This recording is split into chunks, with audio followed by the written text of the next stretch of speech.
Mérida, México, abril de 2020, 2 de la madrugada.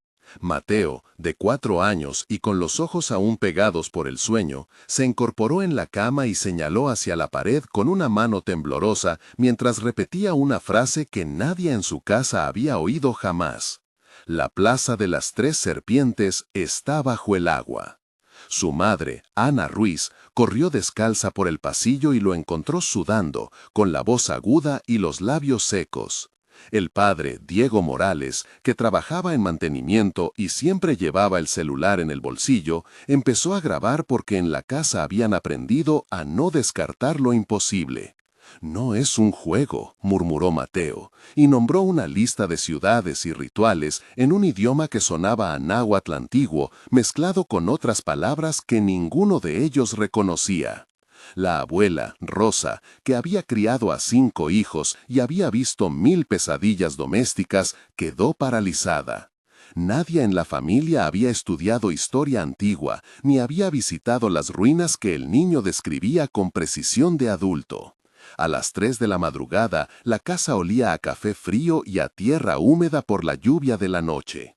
La escena que comenzó como un sobresalto privado iba a transformarse en una investigación que reunió a arqueólogos, paleógrafos y genetistas, y que terminaría conectando palabras de un niño con artefactos olvidados. Porque esa madrugada fue apenas el comienzo. La primera escena en la casa se repitió noches sucesivas. Mateo despertaba, señalaba un punto en la pared y hablaba de plazas, túneles y sacerdotes, a veces tarareando cánticos que la abuela intentaba imitar. La familia empezó a grabarlo todas las noches. Las grabaciones mostraban un patrón inquietante: voz clara, respiración rápida y frases que se repetían con variaciones. En una de las grabaciones, Mateo describió con detalle una ofrenda hecha con piezas de obsidiana y un brazalete de jade que, según decía, debía colocarse sobre el pecho de un momificado. «Pongan la piedra que brilla sobre el corazón del que duerme», dijo en una oración corta que heló a quien la escuchó. Las noches olían a humedad y a la lejía que la madre usaba para lavar la ropa del día. La luz de la lámpara era amarilla y temblorosa. El sonido del ventilador marcaba el ritmo de la narración, y el tacto de la cama parecía deslizante bajo los pies del niño. La familia entró en un bucle de incredulidad porque muchas de las palabras eran términos técnicos que, según un vecino que pasaba por la casa un domingo, podrían corresponder con inscripciones antiguas. Fue entonces cuando llamaron a la directora del museo local, Carlos Méndez, y a la profesora de la universidad, Elena Vargas, para pedir una opinión profesional. La evaluación inicial por especialistas fue rápida y comenzó con preguntas simples que buscaron separar imaginación de conocimiento. En una sala pequeña del Museo Municipal, con vitrinas que contenían fragmentos cerámicos y una réplica de una pirámide local, la paleógrafa Elena Vargas y el arqueólogo Lucía Herrera conversaron con los padres mientras escuchaban las grabaciones. Las preguntas fueron cuidadosas y precisas. «¿Quién le enseñó estos nombres?», preguntó Vargas. «¿Ha leído libros sobre rituales?», insistió Herrera. Mateo, presente y tranquilo, señaló un mapa con una tiza y dibujó una forma que suscitó murmullos en los expertos. En la evaluación hubo un momento de reconocimiento profesional cuando Vargas identificó una construcción gramatical y una serie de topónimos que, dijo, eran consistentes con textos prehispánicos tardíos. El laboratorio del museo olía a formaldehído por una conservación reciente. El ruido de los pasos sobre el piso de concreto y el roce de papeles con notas llenaron la sala. La luz blanca de los fluorescentes reflejaba pequeñas motas de polvo en el aire. El tacto del bolígrafo frío en la mano de la paleógrafa contrastó con la voz cálida del padre que tropezaba al explicar. Se diseñó un primer protocolo de pruebas controladas, entrevistas grabadas con preguntas neutrales, pruebas para asegurar que el niño no recibiera información accidental y el primer intento de cotejo con bases de datos de topónimos antiguos. En una de esas entrevistas, extendida y sin presión, se produjeron 8 intercambios en los que el niño respondió con calma a preguntas que le ofrecían alternativas. Madre: Mateo, ¿qué hiciste en la plaza? Mateo: cantar con el humo. Madre: ¿qué quemabas? Mateo: Semillas y huesos.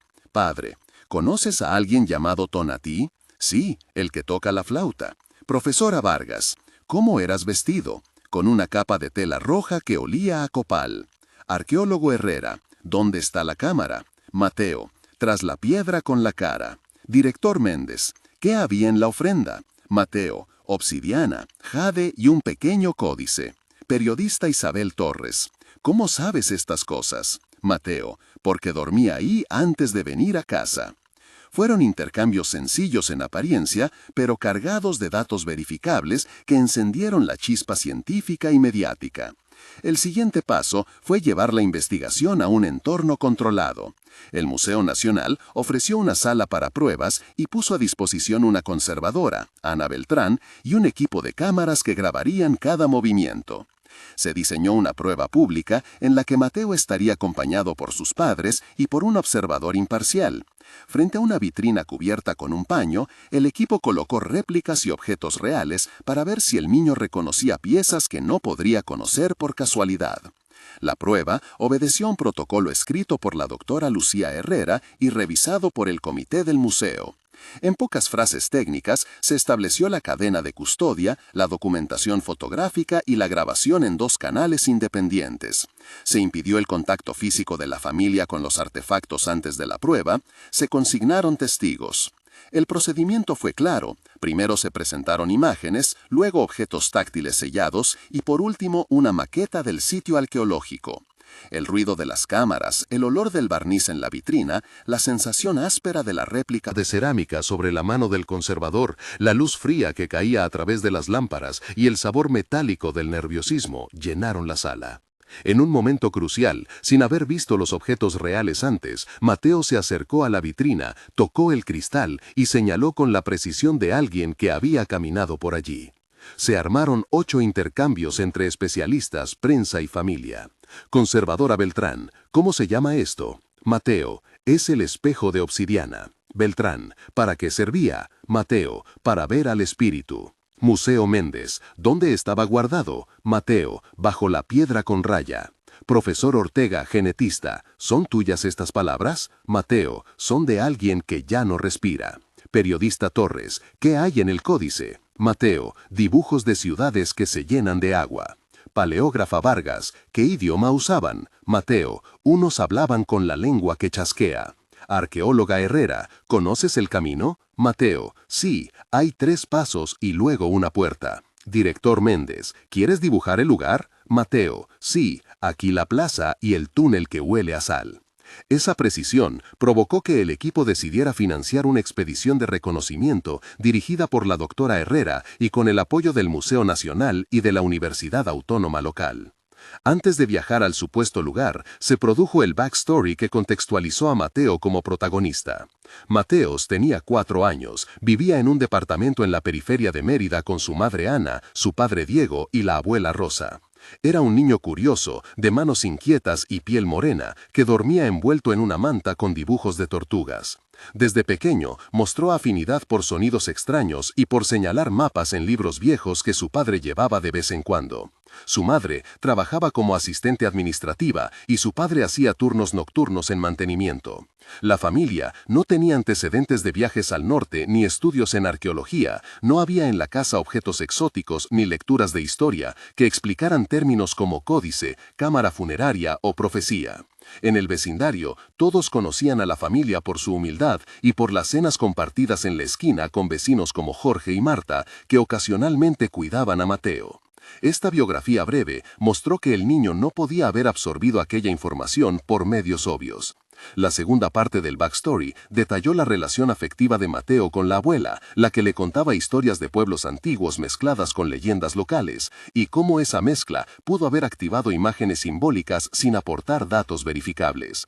La tercera parte explicó la rutina nocturna de la casa, el ambiente de calor y mosquitos, y la escasa exposición del niño a documentales o viajes que pudieran justificar nombres específicos de plazas, túneles o rituales. Juntas, estas piezas formaron un retrato creíble de un niño que no tenía acceso directo a la información que sus palabras sugerían conocer. La expedición al sitio que Mateo señalaba fue corta y determinada. El viaje duró 2 días hasta una costa olvidada en la que la vegetación se abría sobre mesas de piedra cubiertas de líquenes. La sensación al bajar del vehículo fue de aire salino cortando la piel, un calor húmedo como una manta, el crujido de hojas secas al pisar, el olor a barro y a mar lejano, y un gusto áspero en la garganta por el polvo fino. Mateo caminó sin vacilar por un sendero que ninguna guía turística mencionaba. Llevaba una libreta y crayones, dibujó la plaza y señaló 3 pilas de piedra. Allí mismo, ante la sorpresa del equipo, trazó un mapa con proporciones y medidas que coincidían con cortes topográficos preliminares hechos por los asistentes. Los expertos registraron 10 intercambios durante el reconocimiento con la participación de la familia y del personal técnico. Arqueóloga Herrera señala el punto exacto. Mateo, aquí, donde el agua besa la piedra. Topógrafo Luis, ¿cómo se baja? Mateo, por 4 escalones y luego por la garganta. Ingeniera Marta, ¿qué material ves? Mateo, piedra con brillo como la obsidiana. Conservadora Beltrán, ¿hay dibujos en las paredes? Mateo, serpientes y un hombre con máscara. Profesor Ortega, ¿qué olor sale del túnel? Mateo, huele a sal y a humo. Director Méndez, ¿qué hay dentro? Mateo, una cámara con un brazalete de jade. Periodista Torres, ¿tienes miedo? Mateo, no, estoy con mi mamá. Fue un recorrido cargado de descripciones sensoriales y de precisión cartográfica, que llevó al equipo a planificar una excavación en regla. La excavación fue el clímax operativo de la investigación. Se montó un campamento, se trazaron cuadrículas y se contrató un equipo de arqueólogos, conservadores y topógrafos. El sol calentaba los cascos, el polvo se pegaba a la piel húmeda, el sonido de la pala y la brochita rasgaba el silencio. El aroma del nuevo pegamento de conservación llenó la tienda y la textura fría de una vasija rota sorprendió en las manos de la conservadora. A las 10 jornadas se abrió una cámara arquitectónica que concordaba con el dibujo de Mateo. Dentro había piedras bruñidos, fragmentos de cerámica con pigmento rojizo, una placa de obsidiana pulida y un brazalete de jade roto, además de un pequeño rollo envuelto en tejido carbonizado que se parecía a un códice en miniatura. Las imágenes se capturaron en alta resolución y la cadena de custodia se documentó punto por punto.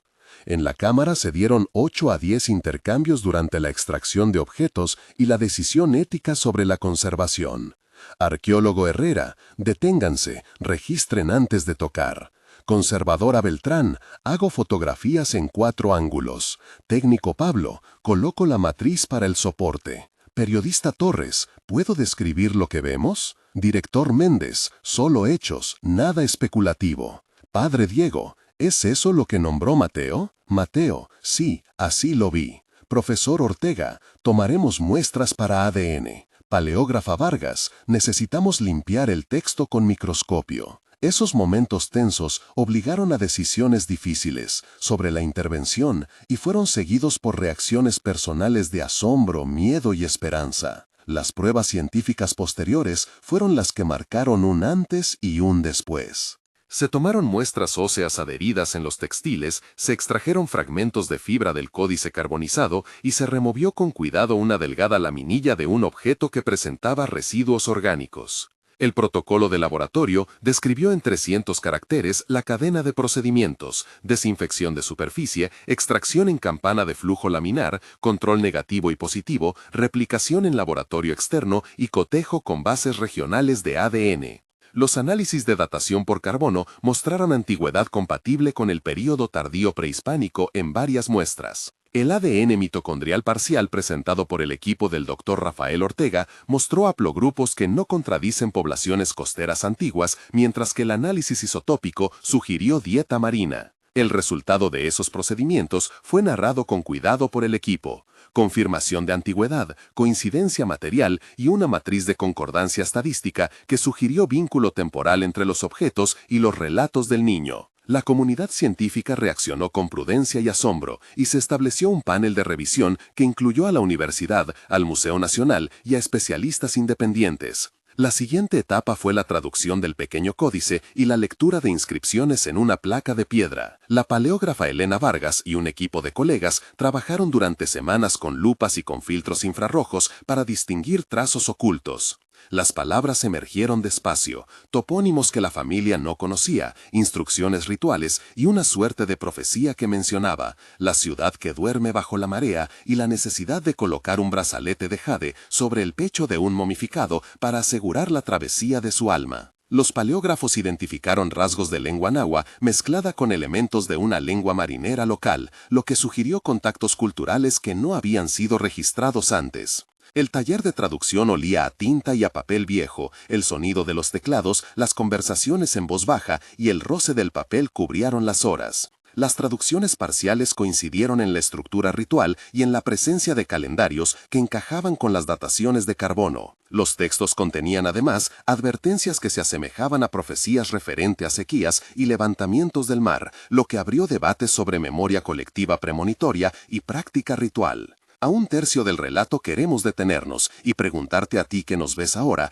porque tu reacción importa para esta investigación. Si esta historia te causó escalofríos o te dejó en silencio, no estás solo. Muchas personas que escucharon las grabaciones iniciales quedaron sin palabras. ¿Crees que una memoria puede sobrevivir y manifestarse en un niño que nunca estudió ni viajó a esos lugares? Escribe creo o no creo y en una frase breve explica por qué. Tu comentario ayuda a mapear percepciones y a decidir qué casos merecen más investigación documental. Aquí no buscamos likes fáciles, sino pistas y testimonios que puedan aportar datos adicionales. Si conoces relatos parecidos en tu familia o en tu comunidad, compártelos con respeto y con fuentes. Los comentarios también alimentan la posibilidad de que investigadores independientes reconsideren métodos y aporten sus propias observaciones. Ahora que participaste, sigue con nosotros porque la siguiente parte muestra cómo los especialistas tomaron decisiones éticas y científicas que cambiaron el rumbo de la investigación. Los resultados atrajeron atención institucional. El Museo Nacional revisó sus protocolos de custodia y anunció la creación de un comité de antropología y memoria que incluiría a miembros de la comunidad local. Se abrió un pequeño laboratorio de conservación y se publicó un informe preliminar firmado por Lucía Herrera, Elena Vargas y Rafael Ortega. 3 meses después, se presentaron conferencias públicas, se documentaron réplicas didácticas para escuelas y se creó una línea de investigación sobre memoria intergeneracional. Surgieron voces críticas que pidieron distancia epistemológica y cautela ante posibles sugestiones psicológicas en el niño. Investigadores en psicología infantil realizaron evaluaciones para descartar fraude o exposición previa y los resultados no mostraron evidencia de inducción.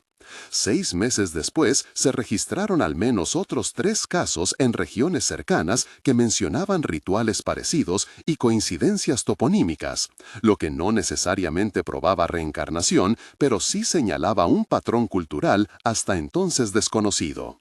La repercusión social incluyó debates en radios locales, programas de televisión y cartas de comunidades indígenas que reclamaban participación en la interpretación de los hallazgos. Un instituto privado ofreció fondos para continuar las excavaciones bajo la condición de respetar la propiedad intelectual comunitaria y las prácticas de manejo cultural. Además, se creó un archivo digital con las grabaciones originales, los dibujos de Mateo, las fotografías de la cámara funeraria, las traducciones parciales del códice y los resultados de ADN. Todo accesible para investigadores acreditados. Los momentos de tensión principales de la investigación no faltaron. En un par de ocasiones, el equipo tuvo que decidir entre urgencia mediática y prudencia científica. Hubo una noche en la que un político local presionó para exhibir los objetos antes de la entrega de informes, lo que provocó un conflicto ético que duró horas. En la tensión interna, los investigadores debatieron entre publicar resultados preliminares o proteger la cadena de custodia hasta que terceros replicaran los análisis. En lo personal, la familia de Mateo enfrentó el escrutinio público, la invasión de su privacidad y la presión de grupos con agendas diversas. Esos episodios fueron resueltos con acuerdos escritos, intervenciones legales y la firma de un documento que resguardó la integridad del niño y de los hallazgos. A nivel emocional, los padres experimentaron miedo, orgullo y culpa. El equipo científico osciló entre fascinación y responsabilidad. Fueron momentos decisivos que mostraron la complejidad de unir testimonios humanos con protocolos científicos en un contexto sensible. Finalmente, el epílogo de esta historia revela consecuencias concretas y un horizonte de preguntas. Un mes después del hallazgo, se creó un protocolo de trabajo conjunto entre arqueólogos y comunidades costeras para la preservación de sitios con la participación de la universidad y del museo. 3 meses más tarde, se publicó en una revista local un informe técnico que resumía dataciones y concordancias material-texto.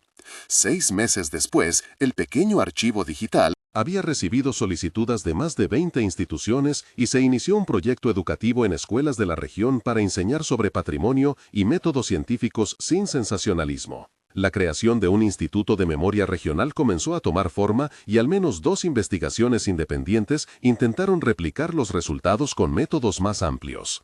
En el plano humano, Mateo volvió a la escuela y continuó siendo un niño que dibuja y juega, aunque con la atención de la comunidad y con profesionales que cuidaban su entorno. Existe una pregunta que queda abierta y que invita a la reflexión. ¿Hasta qué punto las memorias que llamamos inexplicables son claves para entender intercambios culturales olvidados y no simples anomalías aisladas? Si has llegado hasta aquí y conoces algún relato que pueda conectar con esta investigación, compártelo. La historia de la Plaza de las Tres Serpientes ya cambió protocolos, abrió debates y creó la posibilidad de puentes entre ciencia y memoria. Si este caso te hizo preguntarte sobre la naturaleza del tiempo y la transmisión cultural, vuelve a escucharlo con distancia y curiosidad. Nuestra última imagen es la de Mateo dibujando una plaza con crayones en la que el sol cae sobre una piedra pulida de obsidiana. Detrás de él, un equipo de especialistas anota, registra y cuida. La ciencia no tiene todas las respuestas, pero la escucha atenta y la metodología rigurosa nos trajeron hasta aquí. Si quieres seguir este proyecto, suscríbete para ver las próximas investigaciones que exploran grietas entre el pasado y el presente.